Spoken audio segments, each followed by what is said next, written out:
Hello, everybody.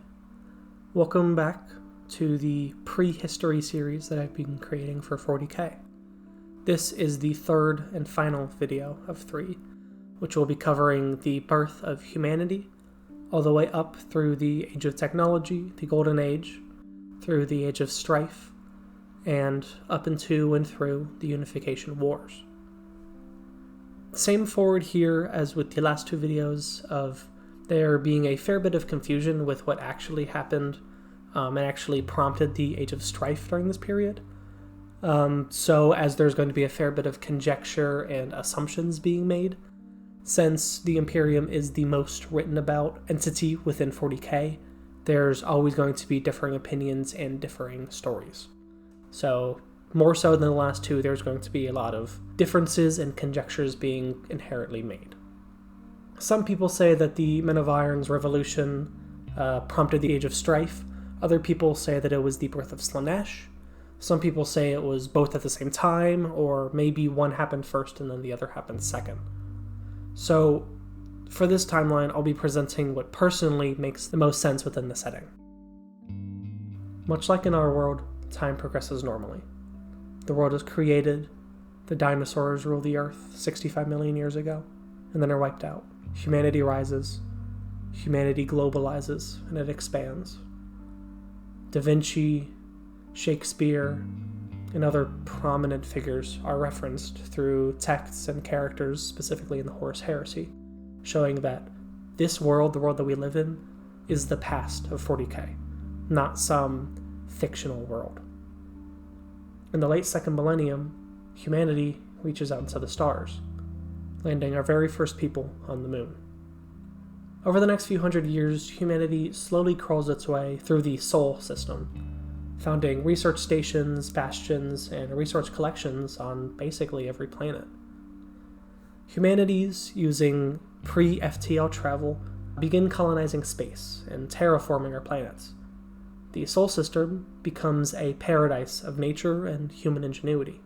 Mercury becomes a small mining world, exploiting the resources of the iron-rich planet. Venus is terraformed marginally, allowing for dense cities to be built under the cloud layer, eventually turning into hive cities.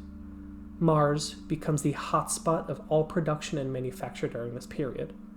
As it's the closest to Earth, it was the first settled, so massive underground complexes were created well before terraforming was properly involved. This led to massive hive city-like conditions that we see today, but all of these tasks and production lines and assembly lines are ran by AI systems. Humanity has very little to actually do with it. Jupiter becomes the shipyard of the Sol system, massive Jovian docks existing well into the 40th millennium. Saturn was highly industrialized, much like Mars, but was more balanced in its production. This meant it became self-sufficient rather than Mars, which was reliant upon deliveries and resources brought from other planets. Of Neptune and Uranus, very little is known, but as they are positioned closer to the Sol system rim, they were likely more quote-unquote backwater than the coreward worlds were. Small research stations are built upon Pluto, but overall it's essentially ignored until the 30th millennium. Finally, after 13,000 years of space travel, humanity begins stretching out of the Sol system, entering the period called the Long March. The Long March was when ships took generations-long voyages that, if successful, were still entirely disconnected from the rest of humanity. Because of this, colonies at the time were hard-pressed to survive the journey, with many of them cannibalizing their ships to create fortified or sustainable systems, but also binding themselves to the planet they landed on. There was no communication to other solar systems within a reasonable time, and obviously no reinforcements or resupplies, so they were expected to survive by themselves. In the 18th millennium, humanity creates the first warp drives and Geller fields. While it's not clearly stated how these early systems worked, as no Psychers or navigators were used or seen on a large scale, it's likely that they were created with a similar system to what the Tau use now. Instead of fully diving into the warp and passing through it, ships would quote-unquote dip into it. Much like an inflated ball that's held under the water When it's released, it would propel itself up and out of the water with pretty significant force. While intersystem travel would still likely take years, this was a massive step towards advancement, as rather than the decades-long travels that it took to get to a planet before, you can now reach there in years. Colonies began to form and could be interacted with, and people could be sent to it. So now, colonies were much safer to do, and much more successful. Also in the 18th millennium, navigators are starting to be discovered in their earliest mutations. As this was the Golden Age and not the Imperium of Man, their mutations likely weren't as outright hated as they would have been now. Though it's never confirmed why these navigators started to form at this time specifically, I think it's plausible to say that they were starting to be created due to the fact that the human race was beginning to dabble with the warp. These ships dipping into warp space, while there is protective fields to the Geller fields, you are still entering the warp, and regardless of how protected you are, that's always going to have an effect on your body. And as navigators are given a third eye to peer into the warp, I could totally see an unborn human that's traveling through the warp with limited Geller fields forming this kind of mutation. Around this point, AI is now co-opted into being used for absolutely everything.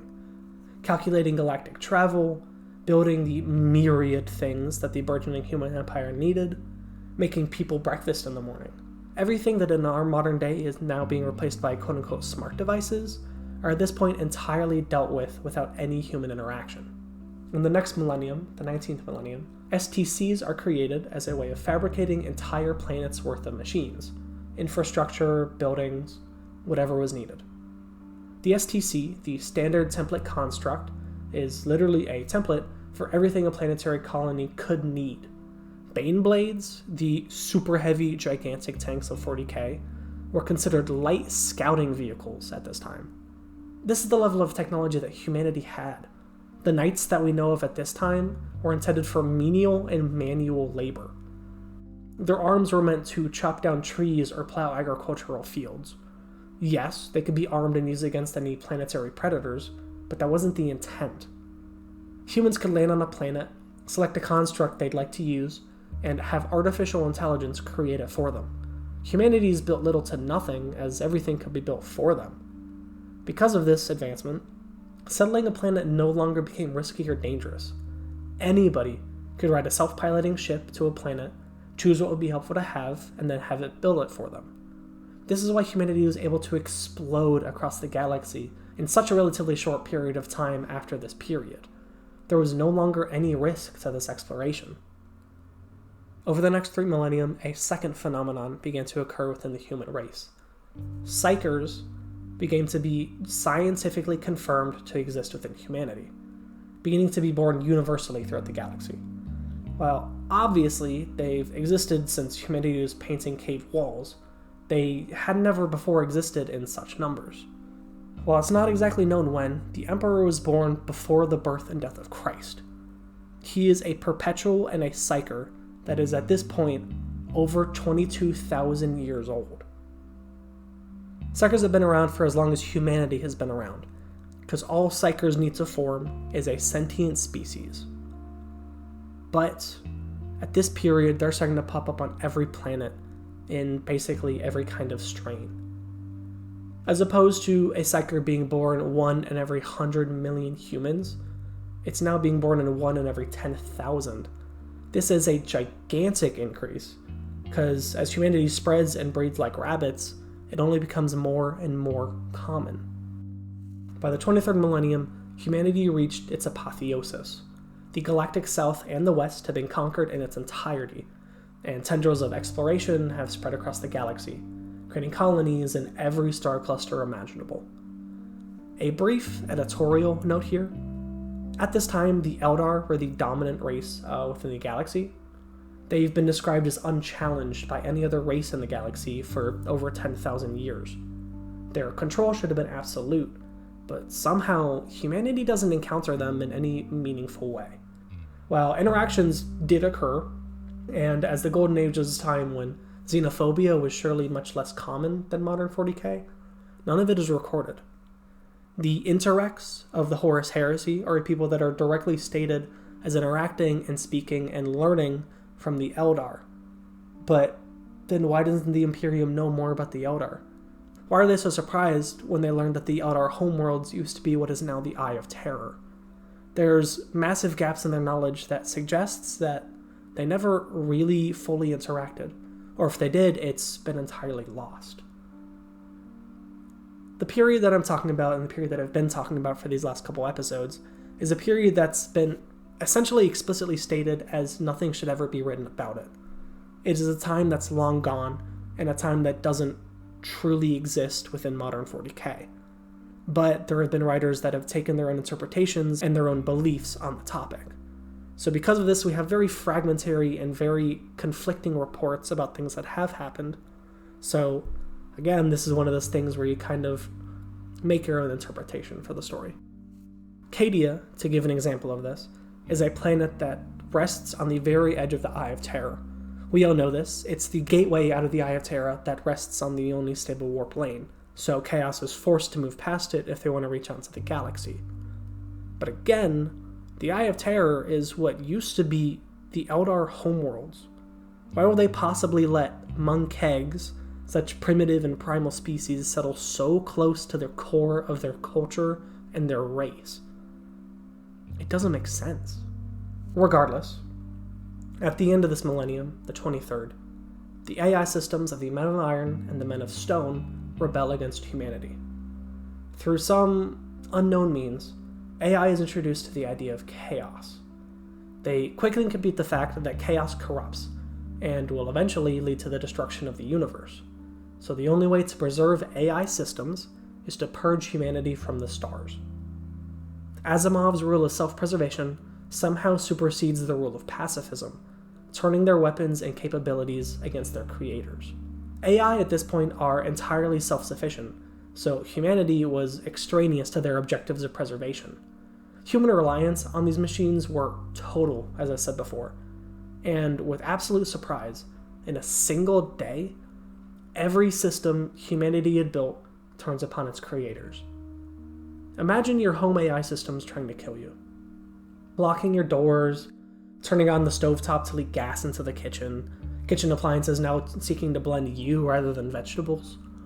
AI-controlled gun safes and protective measures that were meant to ensure no one could take your weapons now make you incapable of retrieving them. Cars, planes, life support systems, elevators, traffic lights. Everything was calculating the most efficient way to enact the largest amounts of casualties in the shortest period of time. Deaths would have been monstrous, even by 40k standards. These are just the domestic examples, because human weaponry was also reliant on AI. Sun snuffers, planet-killing mechanivores, planet-killing weapons, and self-propagating machines created a civil war that burns much of humanity to the ground. Entire planets were destroyed by planet killers, others purged of life by the Men of Iron, and mechanivores, which were literally continent-sized behemoths that could crack apart tectonic plates. For 1,500 years, humanity struggles, being forced to reform and relearn how to do all of the things that for so long were done for them. This entirely restructured how humanity operated and how they saw the world itself. Massively industrialized planets such as Mars were nothing but shadows of what they once were. The terraforming and beauty of the planet had been burned away with the atmosphere, forcing them once again underground to try and scratch out any kind of living possible. By the end of the 23rd millennium and the beginning of the 24th millennium, humanity attempted to rebuild. They at this point had wiped out the AI systems, somehow winning the war. So they tried to restructure their species and their societies to work without the labor and service of AI. It's this necessity of needing the same kind of production and the same kind of manufacturing that they once had without the capability of using AI that kind of creates the oppressive systems that we see today. If you have an assembly line that's creating something that's very complex, let's just say a modern car, there are thousands of components and steps and parts that go into building that. So now you need a person to do every single step, every single adjustment, every single trim, Every single paint job or whatever else it is needs to be done by a person. So you replace these mindless, mind-numbing tasks that were once done by machines, now with people. Which is one of the reasons why in modern 40k, a human life is worth so little. It's literally worth less than the thing it's producing. But I digress. In the 25th millennium, less than a millennium after humanity had started to rebuild and recover from the war against the Men of Iron, the exuberance and the hedonism of the Eldari lead to the birth of Slaanesh and the formation of the Eye of Terror. Warp travel had been growing more and more difficult recently as the Eldar's extreme desires began to shake the warp. But after the birth, a massive release of energy was sent out across the galaxy. Planets nearby were immolated, just like the Eldar were. Ships in transit or moving through the warp with their navigators were lost in entirety. Likely hundreds of thousands, if not millions of ships, transporting untold billions of tons of food, resources, people, and everything else just vanished in an instant. The empire that was slowly rebuilding and finding some sense of stability was once again pushed off balance, and this time without any hope of recovery. Warp travel once again became impossible. Not only did ships that were in the warp simply vanish, but warp travel itself began to be impossible. Until the warp calmed down, there was no way to travel through it. Again, much like how it used to be in pre-FTL flight, planets were cut off. And when these very planets have started to become so reliant on other resources and trade to sustain themselves, it was cataclysmic, to say the least. For example, Terra's massive population had become totally reliant on food deliveries to feed its swollen population. So without it, within days, famine and anarchy began to reign. Continents tied together by millennium of peace agreements and treaties turned against one another for whatever dwindling resources could be claimed.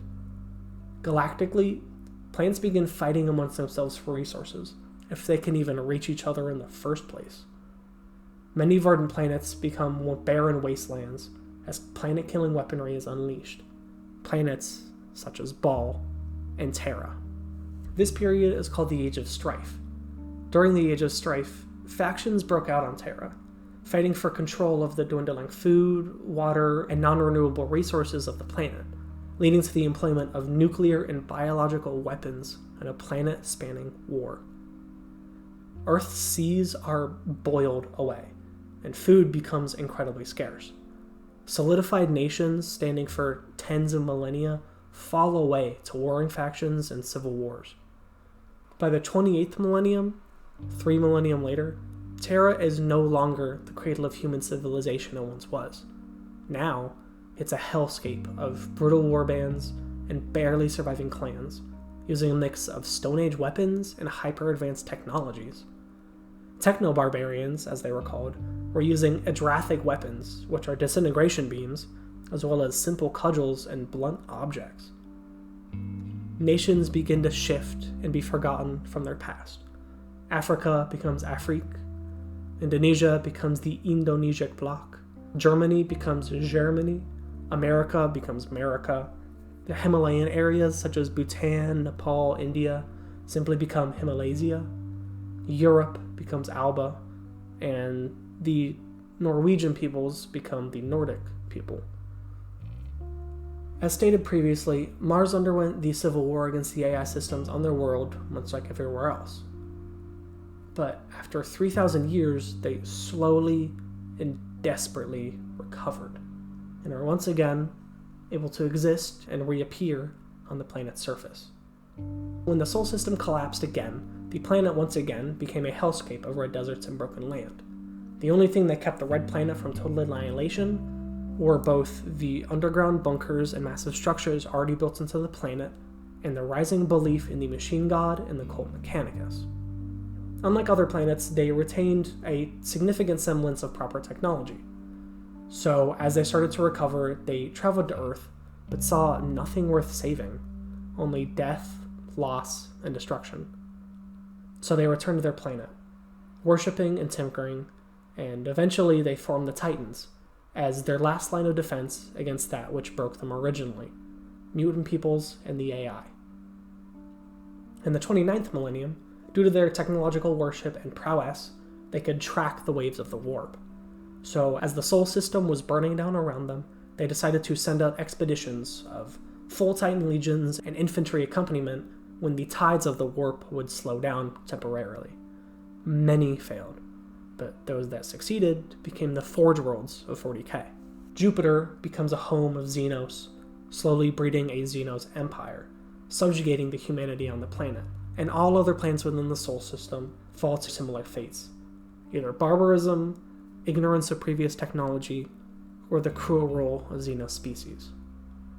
At an unknown point, likely during the 26th or 27th millennium, the Emperor traveled from Earth to Mars, and in that travel he sealed away the Void Dragon. The Void Dragon is most likely, but not confirmed to be, a Catan shard that was heavily injured by Eldar gods. It is widely believed that this battle between the two forces spawned the eventual idea of the Omnissiah, or the Machine God. Either the Emperor or the Void Dragon became so idolized and revered in this massive conflict that it was co-opted into the very foundation of their society, worshipping that which contains all invention and creation. After this sealing, in the 20th millennium, the Emperor was starting to complete his projects. The Emperor had foreseen the coming of Slaanesh, meaning he was prepared for the Age of Strife. After sealing away the Void Dragon, the Emperor returns to Terra to finish his great project. He produced a massive laboratory in the Himalayas, alongside the remains of the Sigillite Order, a group that was dedicated to the preservation and safeguarding of human history and culture. As the Order died out, he continued working alongside the last Sigillite, Malkador. He began experimenting with gene manipulation, firstly augmenting himself.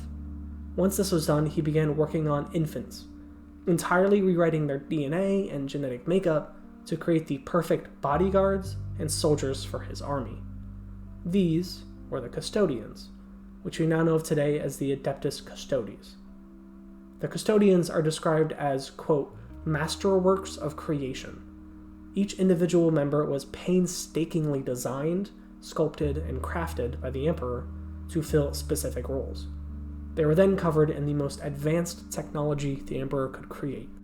And God, could he create some insane armor. With his elites now created over these hundreds and thousand years, he set to work creating the bulk of his army. The Custodians were unmatched on the battlefield, but there weren't enough to strike with the kind of overwhelming might that the Emperor wanted. So, he created the Legio Catagus, or the Thunder Warriors, out of necessity.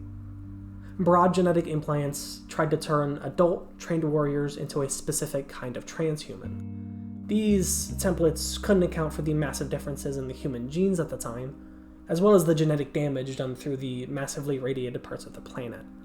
So, the Thunder Warriors were plagued by imperfections and problems. Significant anger issues, rapidly growing cancers, memory loss. Despite these problems, he used these temperamental warriors to begin conquering Terra, confiscating the children of the warlords he defeats. And with these infants, he continued crafting the Custodes, expanding their number eventually to 10,000. With these two forces, he began sweeping across the planet, conquering empires, wiping out warbands, and literally unifying Terra in a rapid unification. It's during these unification wars, though it's not known when, that the Emperor visits the planet of Moloch.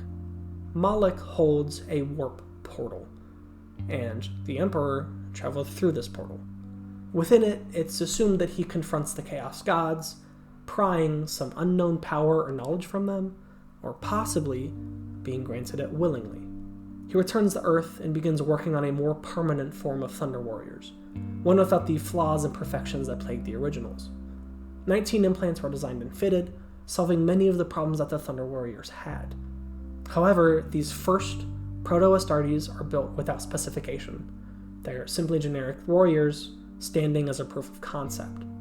They were named the Uncrowned Princes by the Emperor himself, and the individuals were named after heroes and legends of antiquity, such as Heracles and Gilgamesh. They were trained and overseen by the Emperor himself, and stood as the first of many to come. It isn't clear if Leto from the Horus Heresy, specifically the Siege of Terra novels, is one of these crown princes. However, his literal name being Le2 seems to suggest that he was created even before these, most likely created from the genetic material of both the Emperor and Erda themselves. Along with Erda, another perpetual, the Emperor applies these templates and the warp's knowledge to create 20 sons that will be used to lead his armies and society through specific roles. From these formed beings, the resultant genes are taken to construct the legions, with many of the old Astartes being now folded into the first legion, which was literally formed first, granting it veterancy and a tradition of martial glory. While these first created legions and the legions that are eventually designed after their Primarch are made are very different, many similarities can be found between them. So, by the very end of the Unification Wars, only one non-imperial bastion stood on Terra. So, the Thunder Warriors and the Custodes were amassed at Mount Ararat for the final battle to destroy the last groups that had fled the Emperor's army.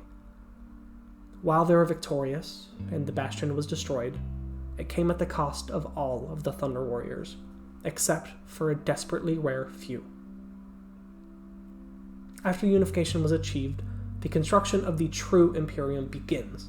The newly formed Administratum starts working to unify and codify the newly formed Terra, with the new, quote, High Lords overseeing the buildup of the Imperial Palace and Terra as a whole.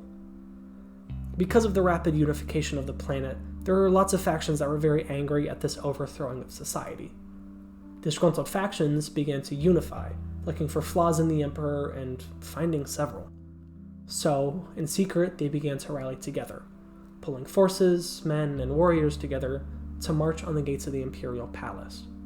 They believed the Emperor to be a tyrant, one that was amassing military might so he could dominate the world totally. Some remaining Thunder Warriors, and any soldier willing to fight the Emperor, marched on the Imperial Palace, demanding the Emperor relinquish his control. It's then made abundantly clear that this was planned for, as he and Malcador wanted to bring all of his enemies together to wipe them out in one strike. Because, as they march on the Imperial Palace, they are confronted by the First Legion of Astartes, prepped and armed for their first mission for the Emperor. They're led by their Proto-Astartes veterans and Valdor, and they tear through this army like tissue paper. These Astartes were fresh off of the block, with Valdor even stating that many of them were still bleeding from the implants that they were given, as they were significantly rushed to meet this oncoming force. But, regardless, 10,000 Astartes in any shape are more than a match for 100,000 soldiers, trained and veteran. However, both Erda and Astarte, the perpetual and mortal woman respectively, that assisted in the Primarch program, began to resent what it had started to become. Erda didn't want what she saw as her own children being used as tools to achieve the Emperor's end, so she opened a warp portal in the dungeons of the Imperial Palace, sending them across the galaxy to unknown worlds. Astarte similarly refused to let her life's work be used as a template of galactic annihilation. So, she goes down to the vaults deep below Terra's surface and detonates them, scouring the vaults of the proto-gene seed stored within them. But, as stated, this had all been accounted for, and stores of them had already been shipped off-world and prepared to be used on Luna, once the Selenar cults were destroyed. As a side note here, if one of the books is to be believed, it's possible that Alpharius, the Primarch of the Alpha Legion, was not taken from Earth. He instead remained upon it, simply in a different place. This claim would state that he was the first found, despite the public claim that Horus was. Head of the Hydra is a book that's narrated by Alpharius himself, and within it he states he was found first by the Emperor and taken in very early on. Due to this, he spent a lot of time with Malcador, as the Emperor fought to regain control of the Sol system. Malcador's scheming was the perfect tutelage for Alpharius, as this Primarch was given control of the Ghost Legion. The Ghost Legion is a legion that, as anyone who knows the Alpha Legion, is entirely focused on subterfuge stealth and deception. And this practice with Malcador and his political schemings and mechanisms was the perfect template for Alfarius to learn upon. And because Alfarius was so much smaller than most of the Primarchs, he simply served alongside his legion, dressed as a common warrior. This perpetuated the idea of secrecy, obfuscation, and misdirection. While it's impossible to know if he actually was the first found, as in the case of Alfarius, anything he says is never fully true. It's still a fascinating idea though, and personally something that I have in my own headcanon. As the rest of the legions were slowly being built from the gene stock on Earth, 3 proto-legions are sent to space, attacking the Selenar cults occupying Luna. The Selenar were a cult of, quote, gene witches that had absolutely perfected the gene manipulation process. They would sculpt living beings out of flesh, controlling them and morphing them however they wanted. Animals that could literally change their shape at a whim to do whatever task was given to them by their rulers. Because of this, it was a very, very hard-fought battle, as the Selenar wipe out massive collections of these 3 legions, but are eventually subdued. They are then co-opted into the construction of the legions, using their gene labs and gene pools to mass-produce the legions that would be sent out into the stars. Through this agreement, the Selenar postponed the death of their race, but it doesn't stop it, as their own perpetuation was stopped under this accord, so they slowly faded and flickered out. After Luna was conquered, the Emperor travels to Mars, approaching the cult Mechanicus. Through his powerful psychic abilities and his history with the Void Dragon, the cult names him as the Omnissiah, an avatar of the machine god. This decision creates a pretty significant rift within the cult, as many believe that the machine god is a non-physical being, only present in the most advanced of machines. The other side believes that the machine god is a living being that exists within the universe, causing pretty significant religious tension on this red planet. So, to ease this conflict and avoid an all-out war with Mars, which would have been heinous for both planets, he allows them to join the Imperium as a sovereign entity, separate but intrinsically linked to the burgeoning Imperium of Man. So, with the technological might of Mars and the gene vaults of Luna, the Emperor easily conquers the rest of the Sol system. It's not really stated, but it's more than likely that the Emperor and the Administratum rebuild the Navigator houses, which used to be powerful dynasties of mutant humans that allowed humanity to achieve stable FTL. This, finally, allows them to reach out past the Sol system and begin the Great Crusade, conquering the stars. On 798 M30, the Great Crusade begins. Thank you all for listening. Because of the timeline, and obviously where I ended this video, the next in this series is going to talk about the Horus Heresy. But for anyone who knows anything about the Horus Heresy and the books it contains, that is, I believe, 78 books, a couple hundred short stories, novellas, audio logs, comics. It's a lot. So it's going to be coming out much slower than this series was, but eventually I hope to have a comprehensive and full timeline for people to watch or follow and really start to understand the story as a whole.